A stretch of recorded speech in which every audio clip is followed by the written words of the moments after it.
सकते हैं N steel के बारे में। सो दोस्तों, हाल ही में एन स्टील से रिलेटेड एक रिपोर्ट पब्लिश हुआ है।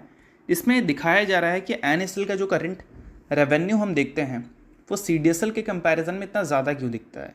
भले एन स्टील के पास मार्केट शेयर डिपॉजिटरी में कम है फिर भी। तो रिपोर्ट दोस्तों यहाँ पर ये बोल रहे हैं, या फिर बोल सकते हैं रिसर्च रिपोर्ट है ये, इसमें बताया गया है कि एन स्टील का जो क्लाइंट बेस है वो इसके पीयर्स के कंपैरिजन में हमें अलग देखने को मिलता है।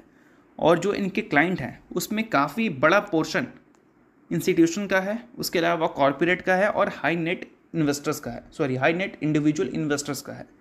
अभी के टाइम पे अगर मार्केट शेयर देखोगे तो ऑब्वियस सी बात है CDSL का ज़्यादा है।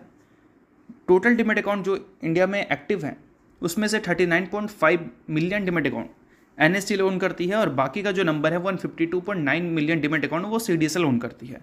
बट अगर हम एक डिमेट अकाउंट के एवरेज वैल्यू की बात करें, यहाँ पर मेंशन किया गया है average value per account, NSDL का जो दिखता है हमें वो 11.8 मिलियन रुपीज़ का दिखता है।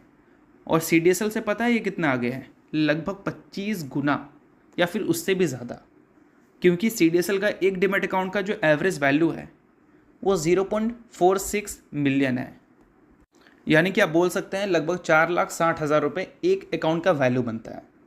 और इसमें कितना है भाई, 11.8 मिलियन, यानी कि बोल सकते हैं 1.1 करोड़।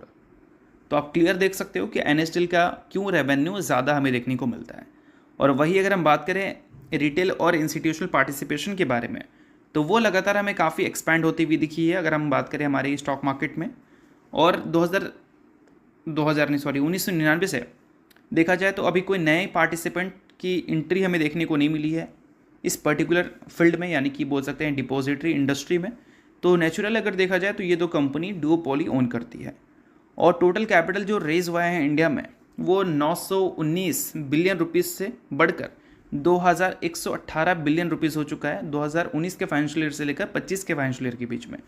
और वही SIP के इन्फ्लोज जो ग्रो हुए हैं वो 21% CAGR से हुए हैं 2019 से लेकर 25 तक के फाइनेंशियल ईयर तक का डेटा ये दिखा रहा है हमें।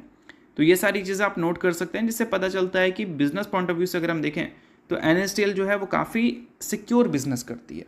मतलब रिस्क इस बिजनेस में काफ़ी कम है, बट ग्रोथ बीच बीच में अच्छी दिखती है, बीच बीच में ख़राब दिखती है, क्योंकि स्टॉक मार्केट की परफॉर्मेंस मैटर करती है इन कंपनी के बिजनेस के अच्छे और ख़राब परफॉर्मेंस के लिए।